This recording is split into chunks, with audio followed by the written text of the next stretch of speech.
Kapag alam mo talaga yung ginagawa mo or gusto mo talaga yung ginagawa mo, is hindi ka maaapektuhan sa kung ano yung mga sinasabi ng ibang tao sa'yo. Kahit na masasakit, kasi alam mo na hindi ikaw yun at alam mo kung ano yung meron ka at hindi ka talaga nila kilala. Kaya nila sinasabi yung mga bagay na masasakit.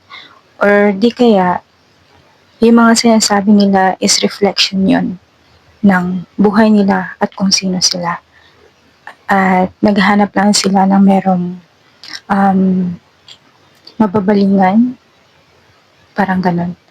So, hello hearts, welcome and welcome back again to my YouTube channel. It's me, Isang. So, yun na. Kasi nga, nanggaling ako sa isang channel ko at sabi nga nila, di ba, habang nag-grow yung channel mo or yung pages mo or yung followers mo, habang nag-grow sila, is dumarami na rin daw yung mga bashers. And siguro nga sa second channel ko, mas marami yung mga bashers ko doon kumpara sa mga taong nagugustuhan nila yung mga ina-upload ko.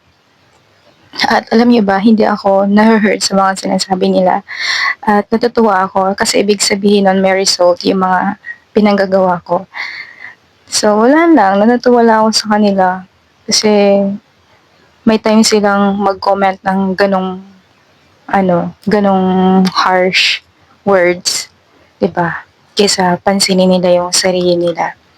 O kaya, 'di ba, dapat kapag nagko-communicate ka sa mga tao or ang tawag nito, meron kang i-comment, although totoo siya, pero not so harsh na parang gusto mo talagang hurt yung taong yun. Paano na lang kung mahihina yung loob ng mga tao na kinokomentan nyo na masasakit, di ba?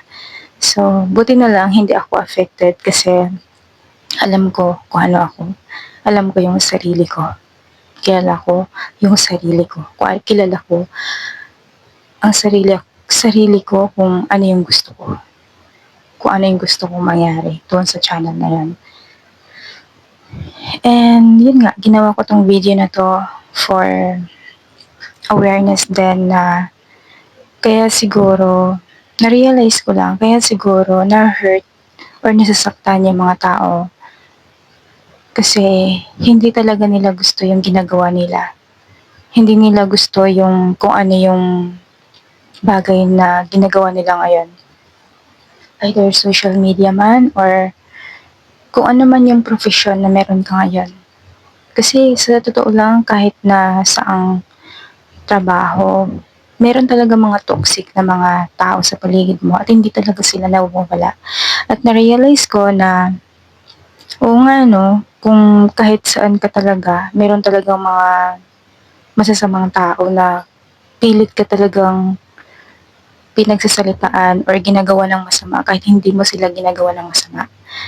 Alam mo yun?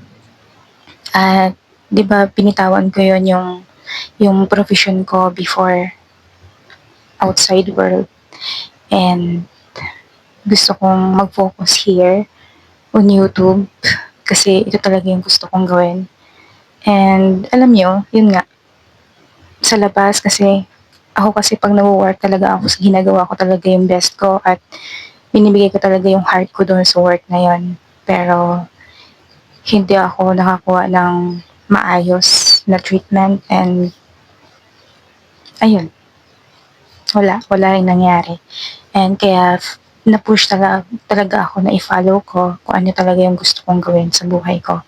And here, yung mga kahit may nakikita akong masasakit para sa iba.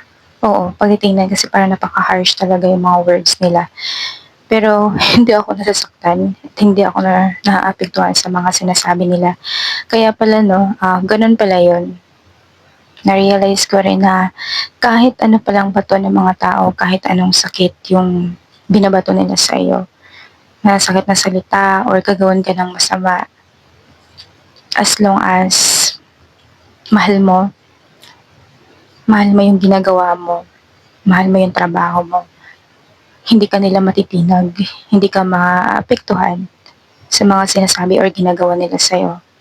Although, a little bit, kasi nga parang, ha? Bakit nila ginagawa sa'yo ito? Dahil wala ka namang ginagawang masama sa kanila.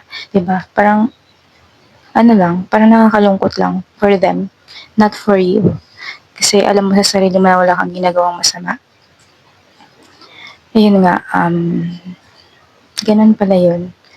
Basta kapag mahal mo yung ginagawa mo, alam mo yung ginagawa mo, gusto mo yung ginagawa mo, hindi ka maaapektuhan ng kahit sino man. Kaya gusto ko lang ipaalam sa'yo na nanonood dito na alamin mo talaga yung bagay na gusto mong gawin. At kahit anong bato, kahit anong pambubuli or kahit anong gusto nilang sabihin sa'yo masasakit or gawin, hindi ka nila maaapektuhan kasi alam mo yung sarili mo at gusto mo yung ginagawa mo. Ayun. Kung gusto mo yung ginagawa mo, hindi ka nila mapaparesign kung talagang yun ang goal nila na mag-resign ka. Kung mahal mo yung ginagawa mo, social media, gusto mo magpasaya ng mga tao, gusto mo mag-share ng knowledge, share mo yan. Kung mayroon man silang gustong sabihin sa'yo,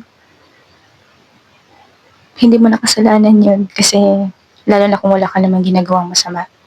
Kasi sa totoo lang, kung totoong tao talaga sila at meron silang pakialam sa feelings mo, hindi sila mag-comment or magsasalita ng mga bagay na alam nilang nakakasakit sa isang tao, 'di ba? Hindi yun humanity, yung bagay na yun kapag gumagawa sila ng masama na alam naman nila na wala kang ginagawang masama, 'di ba? So it's not you, it's them, 'di ba? Kailangan lang talaga ma-realize natin, maging ma-awaken tayo sa mga bagay-bagay na hindi tayo kailangan diktahan ng mga tao kung ano yung dapat gawin natin. Dahil kapag namula tayo sa ganang bagay, yung tipong sinasabi ng mga tao kung ano yung dapat gawin mo, talagang magdadalawang isip ka doon na ito yung gusto ko, ito yung gusto ng tao sa akin. Talagang magkakaroon ka ng depression, stress, at hindi mo alam kung anong susundin mo. Kaya minsan pinaniniwalaan mo yung mga sinasabi ng ibang tao kasi hindi mo alam, hindi mo kilala yung sarili mo or nagaguluhan ka pa sa sarili mo.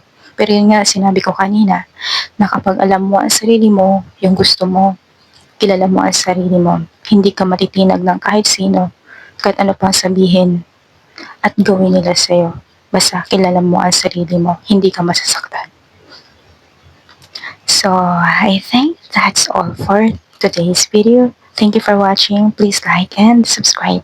By the way, my name is Isang and I am here to comfort you, to support you, kung ano man yung gusto mong gawin. At I am here na takbuhan mo kung ano man yung feeling na meron ka ngayon. So, please like and subscribe. Bye.